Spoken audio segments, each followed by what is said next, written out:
இப்ப இவங்களை ஏதாவது ஒண்ணு பண்ணி காப்பாத்தி ஆகணும், இல்லைன்னா தன் மகன் போவார், அவருக்கு பின்னாலேயே தானும் சிறைக்கு போக வேண்டி வரும் என்பதை உணர்ந்துவிட்ட காரணத்தால் அவசரமாக டெல்லிக்கு ஓடி இருக்கிறார் முதலமைச்சர் என்பதுதான் உண்மை.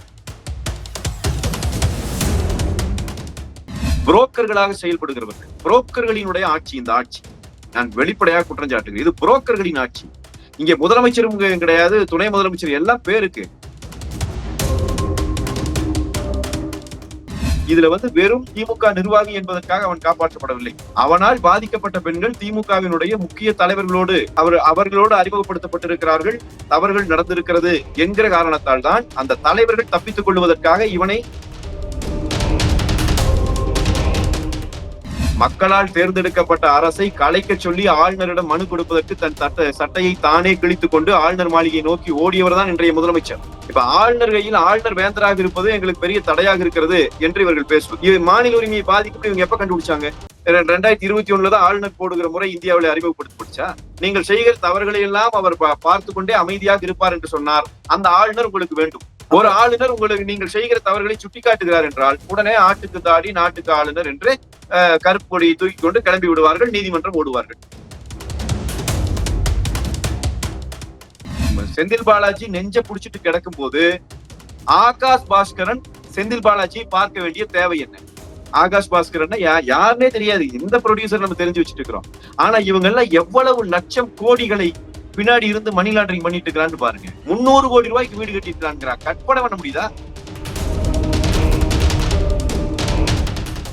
நான் கேட்கிறேன், 100 யூனிட் இலவச மின்சாரம் கொடுக்கிறது நாங்க. அந்த மின்சாரத்துக்கு 3 முறை வரியேற்றி 3 மடங்கு வரி உயர்வை செய்வது கருணாநிதியின் மகனா?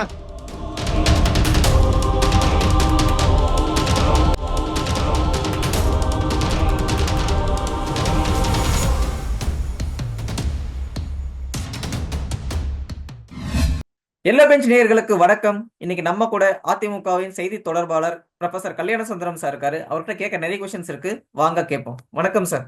வணக்கம். எப்படி இருக்கீங்க சார்? நல்லா இருக்கு சார். இப்போ நம்ம முதலமைச்சர் இப்ப டெல்லி போயிருக்காரு.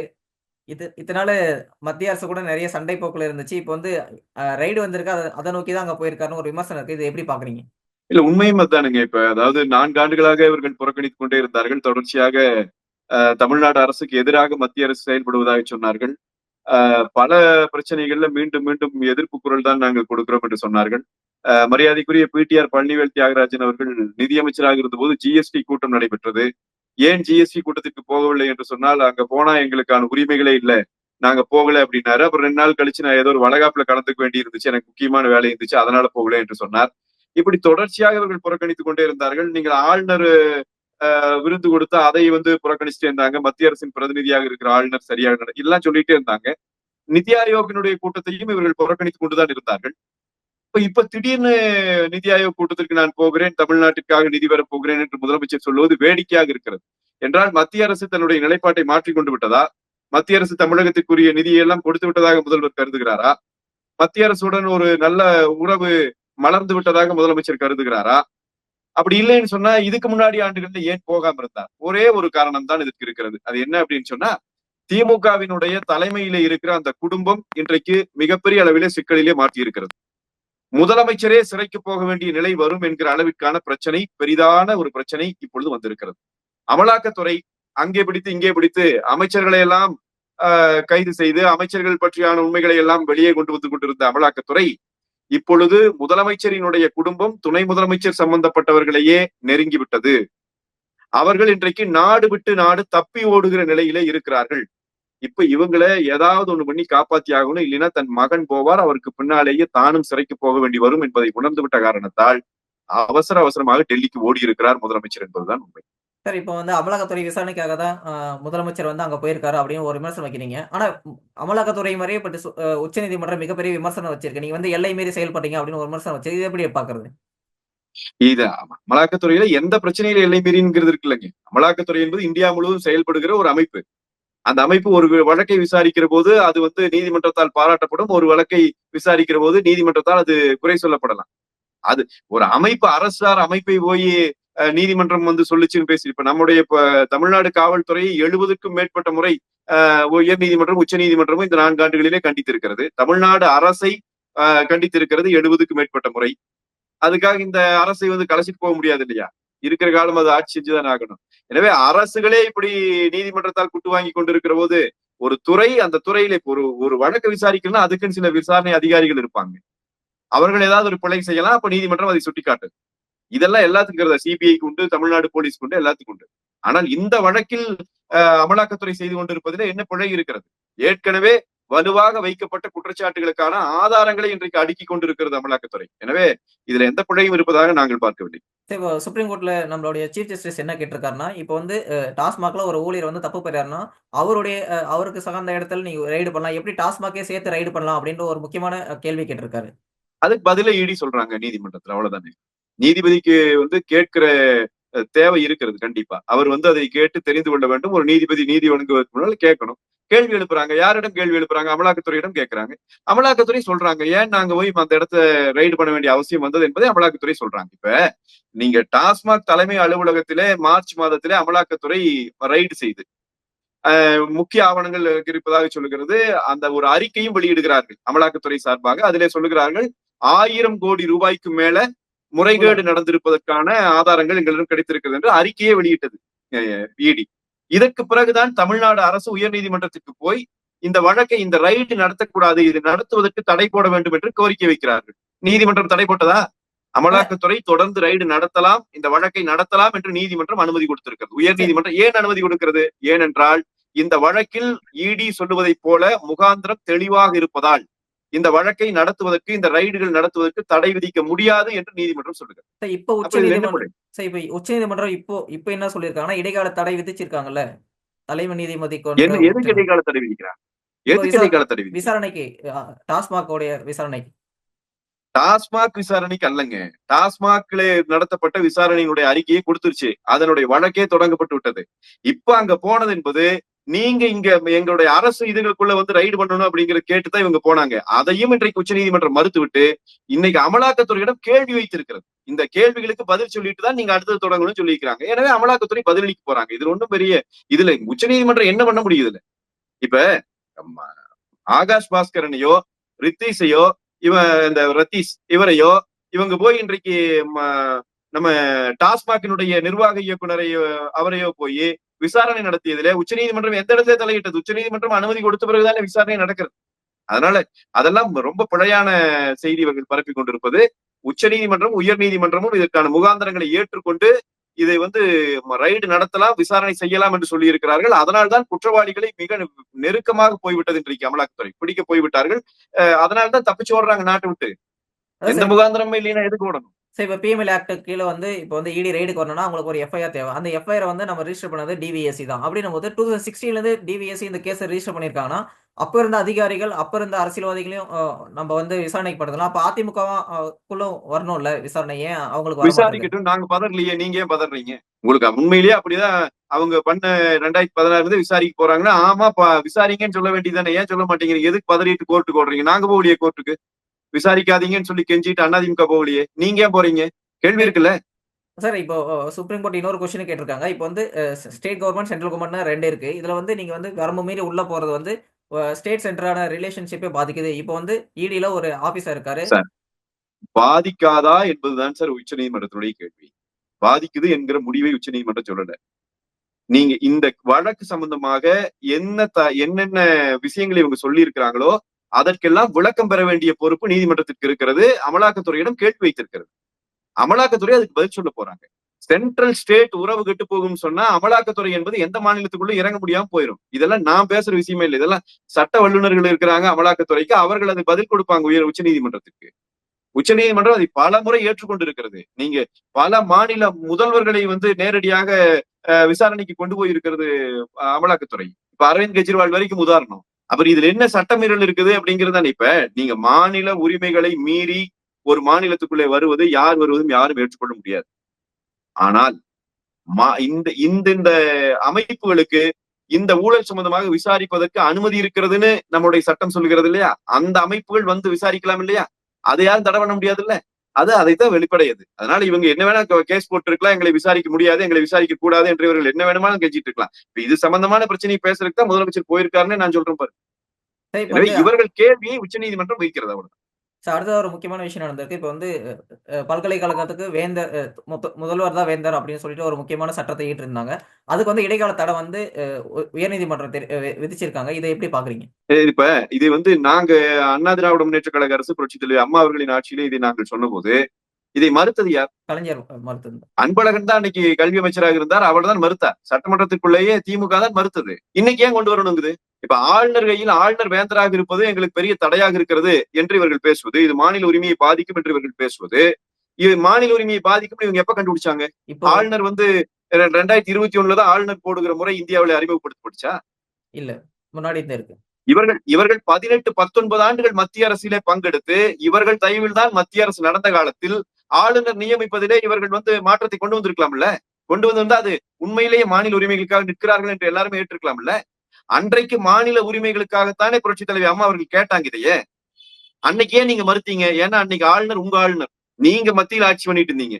நீங்க மத்தியில் ஆட்சி பண்ணியில உங்களுக்கு சாதகமா ஒரு ஆளுநர் நடந்து கொள்ளுவார். நீங்கள் செய்கிற ஊழல்கள் குறித்தெல்லாம் கண்டுகொள்ள மாட்டார். நீங்கள் செய்கிற தவறுகளை எல்லாம் அவர் பார்த்து கொண்டே அமைதியாக இருப்பார் என்று சொன்னார். அந்த ஆளுநர் உங்களுக்கு வேண்டும். ஒரு அப்ப ஆளுநர் உங்களுக்கு நீங்கள் செய்கிற தவறுகளை சுட்டிக்காட்டுகிறார் என்றால் உடனே ஆட்டுக்கு தாடி நாட்டுக்கு ஆளுநர் என்று கருப்பு கொடியை தூக்கி கொண்டு கிளம்பி விடுவார்கள், நீதிமன்றம் ஓடுவார்கள். இது மாநில உரிமையா? இது குடும்ப உரிமை சார். இது குடும்பம் கொள்ளையடிப்பதற்காக நம் நாட்டினுடைய சட்டத்தை வளைக்கிற வேலை. எனவே இதை என்னத்தை வச்சுட்டு ஆதரிக்கிறது? இப்ப சுப்ரீம் கோர்ட் வந்து கவர்னர் கேஸ்ல என்ன சொல்லியிருந்தாங்கன்னா, நான் மக்கள் மன்றத்துக்கு நீங்க மதிப்பு குடுக்க மாட்ருக்கீங்க. அவங்க வந்து ஒரு பில் பாஸ் பண்ணா நீங்க சைன் பண்ண மாட்றீங்க அப்படின்னு தெரிவிச்சிருந்தாங்க. இந்த வகையில பார்க்கும்போது அதிமுக காலத்துல இருந்து வர பில்லுக்கு அவர் அசைன் குடுக்காம தானே வச்சிருக்காரு. அப்ப மக்கள் மன்றத்த அவர் மதிக்கலல்ல. அப்ப விமர்சனம் அவர நோக்கி வைக்கிறது கரெக்ட் தானே?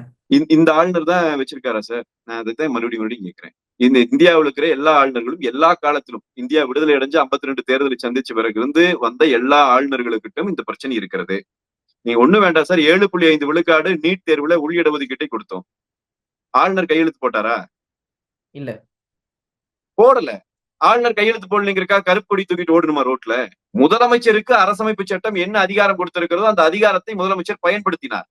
அவரே சட்டம் போட்டு ஆளுநர் கையெழுத்து இல்லாமையே சட்டத்தை நிறைவேற்றினார். அந்த ஆண்டு நடந்த கவுன்சிலிங்ல 600க்கும் மேற்பட்ட அரசு பள்ளியிலே படித்த பிள்ளைகள் மருத்துவராக மருத்துவக் கல்லூரியிலே போய் சேர்ந்தார்கள். உண்மையா இல்லையா? ஆமா. இதுதானே ஆளுமை திறன்.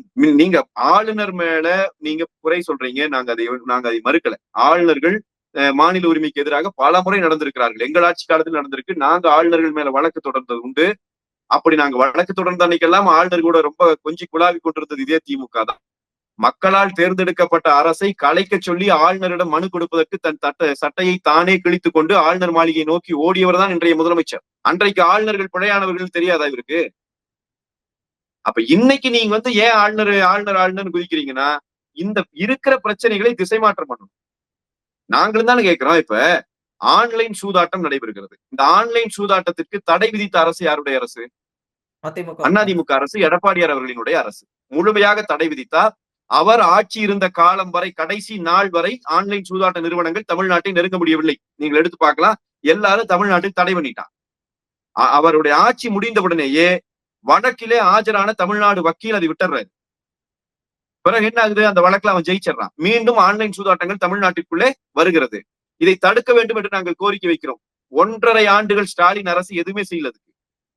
1.5 ஆண்டுகள் கழித்து ஒரு சட்டம் போட்டு அந்த சட்டத்துக்கு ஆளுநர் கையெழுத்து போட மறுக்கிறார் என்று சொல்லி நிறுத்தி வைத்திருக்கிறார்கள். இன்றைக்கு வரைக்கும் ஆன்லைன் நிறுவனங்கள் தமிழ்நாட்டை வேட்டைக்காடாக மாற்றிக் கொண்டிருக்கிறார்கள். நாள்தோறும் இளைஞர்கள் தற்கொலை செய்து கொண்டிருக்கிற காட்சியை பார்க்கிறோம். இது செய்தியாகலையோடய உண்மையா நடந்துட்டு இருக்குது. அப்ப ஆளுநர் இதுக்கு கையெழுத்து போட்டுக்கணுங்கிறது எங்களுடைய கோரிக்கை. நாங்கள் அதை வலியுறுத்தி போராடி இருக்கிறோம். எங்கள் போராட்டங்களிலே அதை நாங்கள் வலியுறுத்தி பேசி இருக்கிறோம். அதுல ஒண்ணும் பிழை இல்லை. ஆனா இந்த வாய்ப்புகள் இருக்குல்ல, இப்ப ஆளுநரை தாண்டி எங்க முதலமைச்சரால் எப்படி இதை செய்ய முடிஞ்சு? உங்களால் ஏன் செய்ய முடியல? 1.5 ஆண்டுகள் நீங்கள் ஏன் சட்டமே இயற்றல? ஆளுநர் கையெழுத்து போடலிங்கிற ஒரு பக்கம் இருக்கட்டும். சட்டமே இயற்றாம நீங்க இருந்தீங்க. அப்ப இவர்கள் செய்கிற தவறுகளை, இவர்கள் செய்கிற பிழைகளை மறைப்பதற்கு இவர்கள் ஆளுநர் என்பார்கள், மத்திய அரசு என்பார்கள். அப்புறம் தனக்கு ஒரு பிரச்சனை வந்துருச்சுன்னா போய் கால் விடுவாங்க. இதே ஆளுநர்கிட்ட தான் ஓடுனீங்க. அதைத்தான் நான் மீண்டும் மீண்டும் கேட்கிறேன். அப்படின்னா இன்றைக்கு உச்ச நீதிமன்றம் ஆளுநர்களுக்கு அவர்களுடைய நடவடிக்கைகள் குறித்து கொடுத்திருக்கிற செய்திக்கு மாண்புமிகு குடியரசுத் தலைவர் உச்ச நீதிமன்றத்திற்கு சில விளக்கங்கள் கேட்டு நோட்டீஸ் கொடுத்திருக்கார். அதையும் நம்ம பார்த்திருக்கோம்.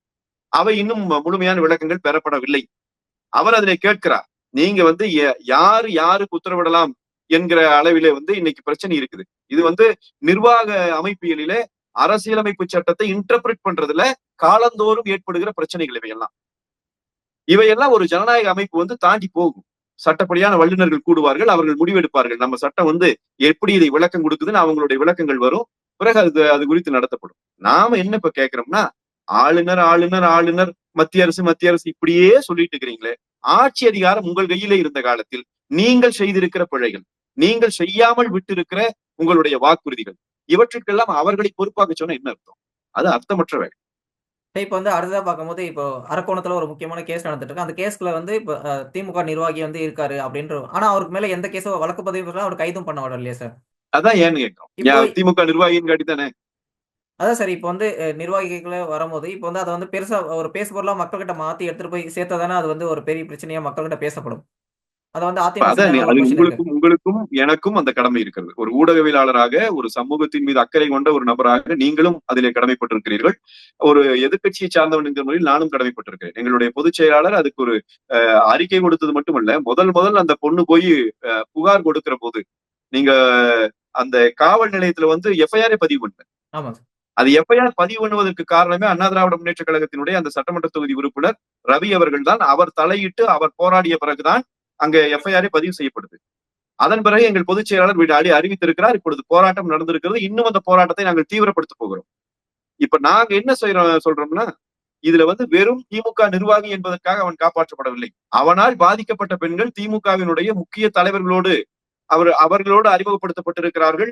தவறுகள் நடந்திருக்கிறது என்கிற காரணத்தால் தான் அந்த தலைவர்கள் தப்பித்துக் கொள்வதற்காக இவனை மாட்டி விட்டோம்னா மாட்டிக்குவோன்னு சொல்லி பயந்துக்கிறாங்க. இப்ப இந்த உண்மைகள் வெளிக்கொண்டு வரப்பட வேண்டி இருக்கிறது. திமுக அரசுல இது ரொம்ப சர்வசாதாரணமா நடக்குதுங்க. நீங்க இந்த கொடுமைக்கு நிகரான பெருங்கொடுமை தான் அண்ணா பல்கலைக்கழக மாணவிக்கு நடந்த கொடுமை. என்ன செய்ய எல்லா ஊடகங்கள் நீங்களும் போராடினீங்க, நாங்களும் போராடினோம். யார் அந்த சார்னு கேட்டு தமிழ்நாட்டை உலுக்குகிற போராட்டத்தை முன்னெடுத்தோம். போராட்டத்தினுடைய முடிவு என்ன? நாங்கள் இன்றைக்கும் போராடுகிறோம். தொடர்ச்சியா நாங்க அதை கைவிடல. ஆனால் நடவடிக்கை எடுக்க வேண்டிய இடத்துல இருக்கிற அரசு அப்பட்டமாக அநீதியாக நடந்து கொள்ளும் என்று சொன்னால் அதை என்ன செய்ய முடியும்? அந்த அரசை நீக்குவது ஒன்றுதான் வழி. அதற்காக நாங்கள் போராடுறோம். இப்ப அமலாக்கத்துறை ரெய்டா எடுத்துக்கலாம். இல்ல இந்த மாரி அரக்கோணம் மேட்டரா எடுத்துக்கலாம். இப்ப வந்து இந்த மாரி விஷயத்தெல்லாம் இப்ப வந்து துணை முதலமைச்சர் அவருக்கு நெருக்கமா இருக்கிற அன்பில் மகேஷ் இவங்க 2 பேரும் பேரும் அதிகமா அடிபடுறதை நீங்க எப்படி பார்க்குறீங்க? அந்த 2 பேரு வந்து அதுல ரொம்ப அதிகமா பிரச்சனைக்குரியவர்களா இருக்கிறாங்க அப்படிங்கிறது தான். எல்லா அமைச்சர்களும் இதுல பங்குதாரர்களாகத்தான் இருக்கிறார்கள். அதுல இவர்களுடைய பங்களிப்பு ரொம்ப அதிகமாவே இருக்கு. ரொம்ப ஒண்ணும் வேண்டாங்க. இன்னைக்கு கூட எங்களுடைய மரியாதைக்குரிய முன்னாள் அமைச்சர் அண்ணன் ஜெயக்குமார் அவர்கள் ஒரு பதிவை போட்டிருக்கிறார். நீங்கள் கவனித்திருப்பீர்கள் நினைக்கிறேன். இந்த செந்தில் பாலாஜி ஈடியால கைது செய்யப்பட்டு அவரு நெஞ்சு வலிக்குதுன்னு கீழே விழுகிறாரு. அவரை வந்து மருத்துவமனையில் கொண்டு போய் அட்மிட் பண்றாங்க. மருத்துவமனையிலே பார்ப்பதற்காக துணை முதலமைச்சர் உதயநிதி ஸ்டாலின் போறார் இல்லைங்களா? அது ஏற்புடையது. அவங்க கட்சி தலைவர்கள் ஒருவர் அவர் போறார், ஏற்புடையது. கூட ஒரு அமைச்சரை கூட்டிட்டு போயிருந்தாலும் ஏற்புடையது. இல்ல கூட வந்து மனித உரிமைகள் கமிஷனை சேர்ந்த யாராச்சும் கூட்டிட்டு போயிருந்தா ஏற்புடையது. ஆகாஷ் பாஸ்கரன் எது கூட்டிட்டு போறார்? அவ்வளவு இக்கட்டான சூழலிலே அந்த செந்தில் பாலாஜி நெஞ்ச புடிச்சிட்டு கிடக்கும் போது ஆகாஷ் பாஸ்கரன் செந்தில் பாலாஜியை பார்க்க வேண்டிய தேவை என்ன? அமலாக்கத்துறை ரைடு பண்ணணும் சரின்னு இப்ப நீங்க ஒத்துக்கிறீங்களா? அதான் சார் இப்ப வந்து கவர்மெண்ட்ல வந்து ஒரு ஆட்சியாளர்கள் தான் ஆட்சி பண்ணா அதுக்கு பின்னாடி இருக்கிற ஆட்கள் தான் இப்ப ஆட்சியை பண்றாங்களோ அப்படின்ற ஒரு மிகப்பெரிய விமர்சனம் இருக்குல்ல. ரொம்ப ரொம்ப முக்கியமான விமர்சனம்ங்க. பின்னாடி இருக்கிற ஆட்கள் என்பவர்களும் மணி லாண்டரிங் பண்ற ஆட்கள், புரோக்கர்களாக செயல்படுகிறவர்கள். புரோக்கர்களினுடைய ஆட்சி இந்த ஆட்சி. நான் வெளிப்படையாக குற்றம் சாட்டுகிறேன். இது புரோக்கர்களின் ஆட்சி. இங்க முதலமைச்சரும் கிடையாது, துணை முதலமைச்சர் எல்லாம் பேருக்கு. இவர்களை முழுக்க ஆட்டி வைப்பது. நீங்க ஒண்ணு வேண்டாம். பிடிஆர் பழனிவேல் தியாகராஜன் சொன்னார் 1.5 ஆண்டு காலத்திலே வந்து 30,000 கோடி ரூபாயை முதலமைச்சரினுடைய மகனும் மருமகனும் முறைகேடாக சம்பாதித்திருக்கிறார்கள். ₹1 2 இல்லைங்க, 30,000 கோடி. அதை எப்படி வெளியே கொண்டு போய் இன்வெஸ்ட் பண்றது தெரியாம தவிச்சிட்டு இருக்கிறாங்கன்னு சொல்றாரு. இப்ப நீங்க இந்த ஆகாஷ் பாஸ்கரனையும் ரத்தீஷ் 2 பேரையும் பாருங்க. இவர்களை போன்றவங்க தான் இந்த மணி லாண்டரிங்க்கு உங்களுக்கு பயன்பட்டவங்க. அந்த போதைப் பொருள் வழக்கிலே கடத்தல் வழக்கிலே கைது செய்யப்பட்ட ஜாஃபர் சாதிக் உலகம் முழுவதும் தொடர்பு வைத்திருந்தான். அவன் எதற்காக அவனை கூட்டிட்டு வந்து திமுகவினுடைய வெளிநாடு அது என்னதுங்க, அயலக பிரிவு, ஏதோ ஒரு பிரிவினுடைய அயலக பிரிவு அயலக பிரிவினுடைய இணை செயலாளர் ஏன் போட்டு வச்சிருந்த அயலகத்துல அவனுக்கு வேலை என்ன? அவனுடைய வேலையே இதுதான், மணி லாண்டரிங் பண்றதுதான். சோ அப்ப இடி வந்து ஒன்னொன்னா நூல் பிடிச்சுதான் வர்றாங்க. சாதாரண மக்களுக்கு தெரியாதுங்க. நாம பார்க்கையில வந்து இவங்க எல்லாம் யாரும் இவங்க எல்லாம் கேமரால வந்தது இல்ல. இப்ப நீங்க என்னை உட்காந்து பேட்டி எடுக்கிற மாதிரி நீங்க ரத்தீஷ் அப்படின்னு ஒருத்தன் இருக்கிறான், அவனை பேட்டி எடுக்கணும்னு யோசிச்சிருக்க கூட மாட்டீங்க. அப்படி யாருன்னே உங்களுக்கு தெரியாது. ஆகாஷ் பாஸ்கர்னா யாருன்னே தெரியாது. எந்த ப்ரொடியூசர் நம்ம தெரிஞ்சு வச்சுட்டு இருக்கிறோம். ஆனா இவங்க எல்லாம் எவ்வளவு லட்சம் கோடிகளை பின்னாடி இருந்து மணி லாண்டரிங் பண்ணிட்டு இருக்கிறான்னு பாருங்க. 300 கோடி ரூபாய்க்கு வீடு கட்டிருக்காங்கிறா. கற்பனை பண்ண முடியுதா? அந்த வீடு ரத்தீஷோடதா, உதயநிதியோடதா? அவங்க தான் விசாரிச்சு சொல்லணும். இடி. நாங்க சொல்றோம். அவங்க விசாரிச்சு, ஆமா நீங்க சொன்னது சரிதான்னு சொல்லுவாங்க பாருங்க. சரி இப்ப மக்கள பத்தி பேசுறோம். மக்களுக்கு வந்து இங்க வந்து மக்களுடைய பிரச்சனைகள வந்து தீர்க்கப்படலையா அப்படின்ற மிகப்பெரிய கொஸ்டின் இருக்கு. ஏன்னா இப்ப வந்து மின்சார கட்டணம் வந்து உயர போகுது அப்படின்ற ஒரு பேச்சு இருக்கு. எப்படி பார்க்குறீங்க? அது வந்து இப்ப அமைச்சர் வந்து அதுக்கு ஒரு சூசகமா பதில் சொல்லியிருக்காரு. அதாவது மின்சார கட்டணம் உயரப் போகிறது என்பதை வந்து குற்றச்சாட்டா வச்சது, போற போக்குல வச்ச குற்றச்சாட்டு இல்ல.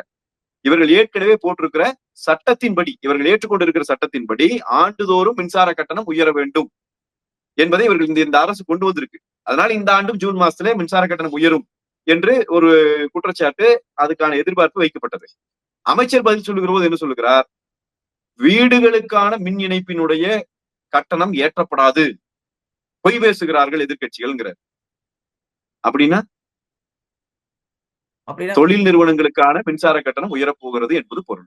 மத்தவங்க நாம எங்க எப்படி மின்சாரம் வார்த்தை பயன்படுத்துறோம். விளையாட்டு பாத்தீங்களா அமைச்சருங்க? நான் கேட்பது என்ன அப்படின்னா, 2006ல இருந்து 2011 வரைக்கும் கருணாநிதியின் ஆட்சி காலத்துல மின்சாரமே இல்லாத நிலையை உருவாக்கினார். நாமெல்லாம் உங்க ஏஜ் என்னன்னு எனக்கு தெரியல. அந்த ஏஜ்ல நீங்க கொஞ்சம் நினைவு தெரிஞ்ச மாணவராக இருந்திருந்தீங்கன்னா, உங்களுக்கு நல்லா தெரிஞ்சிருக்கணும். இந்த யூபிஎஸ்ங்கிற விஷயத்தையே அப்பதான் நம்ம கேள்விப்படுறோம். அப்படின்னா ஆமா. என்னன்னே தமிழ்நாட்டு மக்களுக்கு தெரியாது. அந்த நேரத்துல தான் யூபிஎஸ்ல வாங்க தொடங்குறோம். எல்லாரும் 3 மணி நேரம் தான் கரண்ட் வரும் ஒரு நாளைக்கு. இந்த ஆமா. நிலையை கருணாநிதி உருவாக்கினார். மின் வெட்டுத்துறை அமைச்சராகவே ஆற்காடு வீராசாமி இருந்தார். அந்த நிலையில தான் தமிழ்நாட்டினுடைய எம்எஸ்எம்இ சுத்தமா காலியாச்சு. சிறு குறு தொழில்கள் இல்லாம போச்சு. ஏன்னா தொழில் எப்படி நடத்துவீங்க? கரண்ட் மின்ச இல்லாத நாட்டுல எப்படி தொழில் நடத்துவீங்க? எல்லாம் குஜராத்துக்கு போச்சு, மற்ற மாநிலங்களுக்கு போச்சு, வெளிநாடுகளுக்கு ஓடி போச்சு. அப்ப இந்த இடத்துல இருந்து அதிமுக ஆட்சிக்கு வருது 2011. அதிமுக சவால் விட்டுட்டு வருது. நாங்க வந்தோம்னா 6 மாத காலத்துக்குள் தமிழ்நாட்டை மின்தடை இல்லாத மாநிலமா மாற்றுவோம்னு. நீங்க ஹிஸ்டரி எடுத்து படிச்சு பாருங்க. எவ்வளவு பெரிய சாதனை. 6 மாசத்துக்குள்ள 3 மணி நேரம் தான் கரண்ட் வந்து நாட்டுல 6 மாசத்துல மின்தடையற்ற மாநிலம் தமிழ்நாடு. அடுத்த ஓராண்டுல மின் மிகை மாநிலம் தமிழ்நாடு. நம்ம தேவைக்கு போக வெளி மாநிலத்துக்கு நாம கொடுக்க தொடங்கணும். அதன் பிறகு இந்தியாவிலே எவனும் செய்யாத வேலை, ஒவ்வொரு வீட்டிற்குள்ளும் 100 யூனிட் இலவச மின்சாரம். இது அதிமுகவின் சாதனை. நான் கேட்கிறேன், 100 யூனிட் இலவச மின்சாரம் கொடுக்கிறது நாங்க, அந்த மின்சாரத்துக்கு 3 முறை வரியேற்றி 3 முறை 3 மடங்கு வரி உயர்வை செய்வது கருணாநிதியின் மகனா? அதான் சார் இப்ப வந்து இது நம்ம இது என்ன, நீ என்ன நிர்வாகம் இது? என்ன வகை நிர்வாகம்? அதான் சார் எங்களுடைய ஆட்சி காலத்து மின்சார கட்டண உயர்வு உண்டா?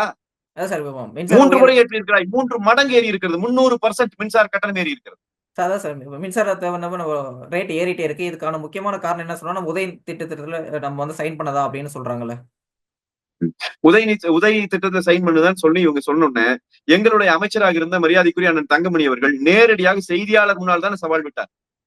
26,000 கோடி கடன் அதனால் அடைக்கப்பட்டிருக்கிறது, உங்களுக்கு லாபம் கிடைத்திருக்கிறது, அதிலே நாம் கையெழுத்திட்ட காரணத்தால் என்பதை ஆதாரப்பூர்வமாக விளக்கி, இதற்கு மேல் உங்களுக்கு திராணி இருந்தால் நேருக்கு நேராக என்னோடு நீங்கள் சவால் விடுங்கள். இந்த உதயமின் திட்டத்தில் கையெழுத்து போட்டதுதான் இதற்கான காரணம் என்று நீங்கள் நிரூபித்தால் நான் இனிமேல் அரசியலிலே இருக்கவில்லை, வாருங்கள் பேசலாம்னு கேட்டார்ல. சரி. ஒருத்தராவது போனீங்களா திமுக இருந்து? ஆனா இந்த உதய் மின் திட்டத்துல தானே ஒரு முக்கியமான சரக்கு இருக்கு. அது சரத்து இருக்கு. அது என்னன்னா, அ வருஷம் வருஷம் நம்ம வந்து எலக்ட்ரிசிட்டி பில்ல வந்து சேஞ்ச் பண்ணிட்டே இருக்கணும். ஜிடிபிக்கு தகுந்த மாரி அப்படின்னு சொல்லியிருக்காங்கல்ல. இந்த உதயமின் திட்டத்தில் எப்ப கையெழுத்து போட்டோம்? அ அதிமுக காலத்துல தான் கையெழுத்து போட்டோம். 2017ல கையெழுத்து போட்டோம். 2021 வரைக்கும் அதிமுகவின் ஆட்சி. ஆண்டுதோறும் கட்டண உயர்வு செய்யணும்னா 2021 வரைக்கும் எப்படி அதிமுக கட்டண உயர்வை செய்யாம இருந்துச்சு? நீங்க வந்து எக்செப்ஷன்ஸ் வாங்கியிருந்தீங்க 3 வருஷத்துக்கு. யாருகிட்ட வாங்கணும்? சென்ட்ரல் கவர்ன்மெண்ட் கிட்ட. அப்படி ஒரு எக்ஸெப்ஷன் உதயமின் திட்டத்தில் இல்ல. நீங்க ஒரே ஒரு காரணம் தான். என்ன அப்படின்னு சொன்னா, நீங்க கொடுக்கிற பட்ஜெட்ல நீங்கள் ஒதுக்கி இருக்கிற நிதியை முழுமையாக மின்சார வாரியத்திற்கு கொடுத்து விட்டால் மக்களிடமிருந்து பணத்தை பெற வேண்டிய தேவை வராது. நீங்க சரியா சொல்லணும்னா, இவங்க ஆட்சி அமைஞ்ச பிறகு இவங்க போட்ட முதல் பட்ஜெட்ல இவர்கள் ஒதுக்கியது 220 கோடி சம்திங். என்னோட அந்த சரி எக்ஸாக்ட் ஃபிகர் ஞாபகம் இல்லை. ஆனால் அதிலே வந்து 20ல இருந்து 30% நிதியைத்தான் உண்மையில கொடுத்தாங்க ஓகே. மின்சார வாரியத்துக்கு. இதுதான் பற்றாக்குறை. இதனால் தான் மின்சார வாரியம் மக்களிடம் போய் பணத்தை வாங்க வேண்டிய தேவைக்கு தள்ளப்படுகிறது. இதையும் அண்ணன் தங்கமணி அவர்கள் மிக தெளிவாகவே குறிப்பிட்டுத்தான் தன்னுடைய பேட்டியில சொல்லியிருக்கிறார். அதனால இப்ப இது ஏறுறது வந்து அந்த சரத்தினால் நாங்க வரி ஏத்திரம் பிடிக்கிறோம்ங்கிறதுனா பேச்சே கிடையாது. அப்படி ஏத்தி இருந்தாலுமே எங்களுக்கும் பிரஷர் இருந்துருக்கா. எங்களும் மத்திய அரசு சொல்லுவான் தானே, எங்களும் எல்லாத்துக்கும் இருந்தது தானே, எல்லா மாநிலத்துக்குமான வழிகாட்டு நெறிமுறை தானே. உங்களோட நிர்வாக திறமை தான் இதற்கு காரணம். நீங்கள் மின்சார வாரியத்தை லாபம் ஈட்டுகிற வாரியமாக மாற்ற முடியவில்லை உங்களால். மின்சார உற்பத்தியை தொடர முடியல. இதை விட நான் உங்களுக்கு பெரிய சொல்றேன். உள்ளுக்குள்ள கொடுத்திருக்கிற கான்ட்ராக்ட் அத்தனையும் போலியான பொருட்களை இவர்கள் தொடர்ந்து நிரப்புவதால் அது தொடர்ந்து பழுதாகிறது. அதற்கு மிகப்பெரிய செலவை தமிழ்நாடு மின்சார வாரியம் செய்து கொண்டிருக்கிறது. இதெல்லாம் தான் பிரச்சனை. இவங்க அடித்துக் கொண்டிருக்கிற கொள்ளையால் தான் மக்கள் மேல வரிச்சுமை ஏறுதே ஒழிய உதயமின் திட்டத்தில் போட்ட கையெழுத்து என்று சொல்றோம். உதயமின் திட்டத்தில் கையெழுத்து போட்டதன் விளைவாக தமிழ்நாடு மின்சார வாரியத்திற்கான வருமானம் அதிகரித்திருக்கிறது. அந்த அதிகரித்த பணமே போதுமானது மக்கள் தலையில நீங்கள் சுமையை ஏற்றாமல் இருப்பதற்கு. அதை பற்றி பேச மாட்டேங்கிறீங்க. அதை பற்றி உங்க அமைச்சர் ஒண்ணுமே சொல்ல மாட்டேங்கிறாங்க. உண்மையிலேயே வருமானம் ஏறி இருக்கா இல்லையான்னு சொல்லவே மாட்டேங்கிறாங்க. நான் வெளிப்படையா கேட்கிறேன், அண்ணன் தங்கமணி அவர்கள் வீட்டுக்குள்ளேருந்து சொல்லி இல்ல, செய்தியாளர் மத்தியில மக்கள் மத்தியில தானே அதை சவால் விட்டார். நீங்க ஏன் யாருமே திமுக காரங்க அந்த சவாலை ஏற்றுக்கொள்ளவில்லை? ஒரு அறிக்கையாவது விட்டுருக்கலாமே. அவர் சொல்லுவது சரியில்லை, தவறானதுன்னு. உங்ககிட்ட எந்த தரவும் இல்லை, எப்படி அறிக்கை விடுவீங்க? பொய் பேசுகிறார். உங்க நேரத்தை ஒதுக்கி நிறைய கருத்துக்களை தெரிவித்தமைக்கு ரொம்ப ரொம்ப நன்றி சார். மிக்க நன்றி.